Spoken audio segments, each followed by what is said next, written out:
আসন্ন বিজিএমইএ নির্বাচনে ৩৫ পরিচালক পদে প্রার্থী চূড়ান্ত করল নির্বাচনী জোট ফোরাম। মঙ্গলবার এক সংবাদ বিজ্ঞপ্তিতে প্রার্থীদের বিস্তারিত জানায় জোটটি। ফোরাম বলছে, প্যানেলে অভিজ্ঞ, আধুনিক ও দূরদর্শী উদ্যোক্তাদের রাখা হয়েছে। সাইদ আরমানের রিপোর্ট।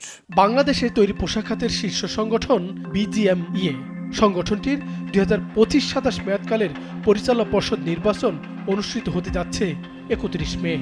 বিগত সরকারের আমলে সরকারের সবুজ সংকেতে কারা সংগঠনটির নেতৃত্বে আসবেন তা চূড়ান্ত হতো। তবে এবার গ্রহণযোগ্য এবং সুষ্ঠু ভোটের আশা করছেন উদ্যোক্তারা।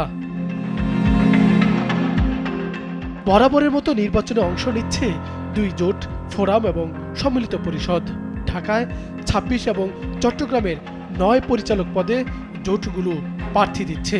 মঙ্গলবার ফোরাম নিজেদের চূড়ান্ত প্রার্থী তালিকা প্রকাশ করেছে। ফোরাম বলছে, পোশাক শিল্পের উন্নয়নে প্রস্তুত তাদের প্রার্থীরা। সেটি বিবেচনায় নিয়েই বাছাই করা হয়েছে যোগ্যদের। আর সময় এখন পোশাক খাত আর বিজিএমইতে পরিবর্তন আনার। উদ্যোক্তারা বলছেন, ফোরাম সবসময় দায়িত্বশীল নেতৃত্বে বিশ্বাস করে।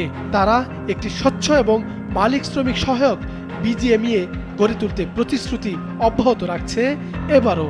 এজন্য দূরদর্শী প্রার্থী নির্বাচন করা হয়েছে।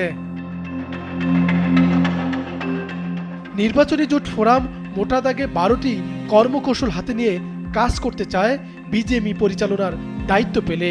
পোশাক খাতের জন্য আলাদা মন্ত্রণালয়, এসএমই উদ্যোক্তাদের নীতি সহায়তা, শিল্পের নিরাপত্তা সহ টেকসই পোশাক খাতের স্বপ্নের কথা বলছে ফোরাম। সাইদ আরমান, নাগরিক, ঢাকা।